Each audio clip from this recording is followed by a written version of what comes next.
салом дӯстони азиз, мо таҳиягарони барномаи канали ютуби тоҷикон ҳолидей тасмим гирифтем аз ин баъд ҳамарӯза шуморо дар баробари суруду мусиқӣ бо беҳтарин хабару гузоришҳои варзишии Тоҷикистон ва ҷаҳон ошно кунем. Агар дӯстдори варзишед ва мехоҳед аз ин навгонии ин ришта воқиф бошед, пас бо канали мо буданро фаромӯш накунед.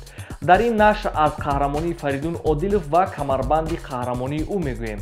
Ҳабиб Нурмагомедов ба қаҳрамони тоҷик чӣ гуфт? Реал ба мушкилии ҷиддӣ мувоҷеҳ мешавад. Лионел Месси аз Роналдо пеш гузашт. Шарҳи пурраи хабарҳо дар барномаи хабарҳои варзишӣ.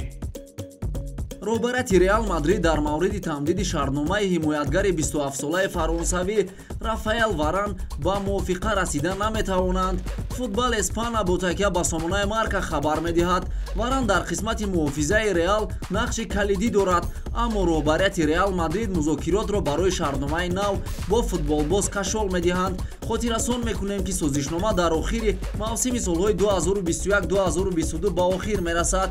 тибқи иттилои манба, агар кор дар ин самт беҳтар карда нашавад, пас тобистони соли оянда Реал кӯшиш хоҳад кард ки муҳофизатгарро фурӯшад.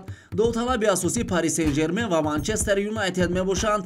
қайд карда мешавад ки Реал Мадрид интизор дорад ки барои ин футболбоз 71 миллион евро ба даст орад, аммо пешниҳодҳо барои ӯ аз 50 миллион евро сар мешаванд. Федератсияи байналмилалии таърих ва омори футбол беҳтарин футболбози дунёро дар 10 солаи охир муайян кард.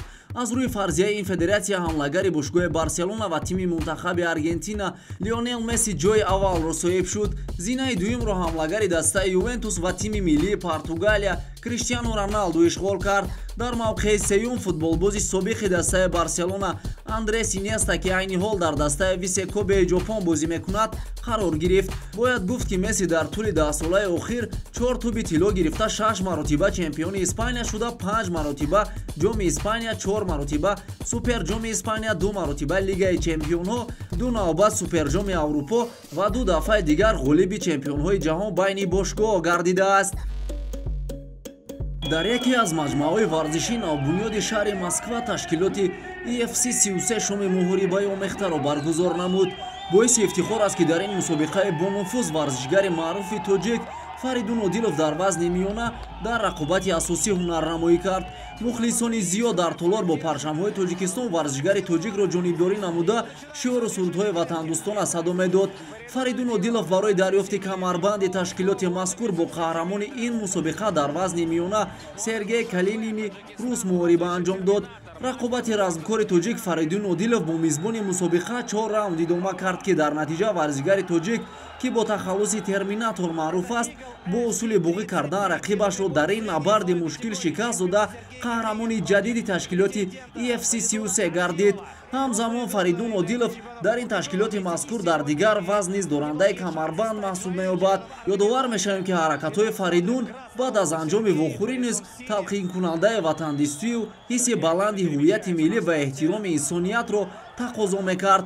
ҳамин буд ки ҳарчанд шоми муҳорибаи омехта дар Москва сурат гирифт, аммо фазои тоҷикона дошт. пас аз анҷоми муҳориба Фаридун дар навбати аввал ба Ҳабиб Нурмагомедов барои иштирок дар муҳориба изҳори миннатдорӣ намуда, сипас назди ҳарифаш Сергей Калинин омад ва самимона дасти ӯро фишурд.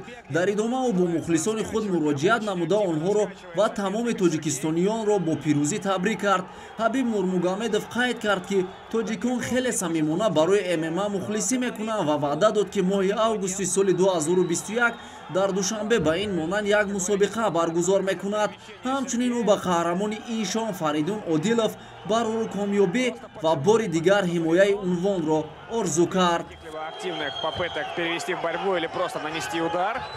Ждет своего момента.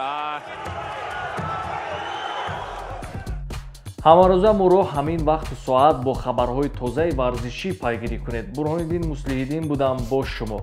то фардо муваффақу сарбаланд худ ва наздиконатонро эҳтиёт кунед. фардо барои шумо дар бораи дастпарвари футболи тоҷик қаҳрамони олимпии Сеул 1988 ва футболбозе ки дастаи Помири Душанберо дар Англия муаррифӣ кард қисса хоҳем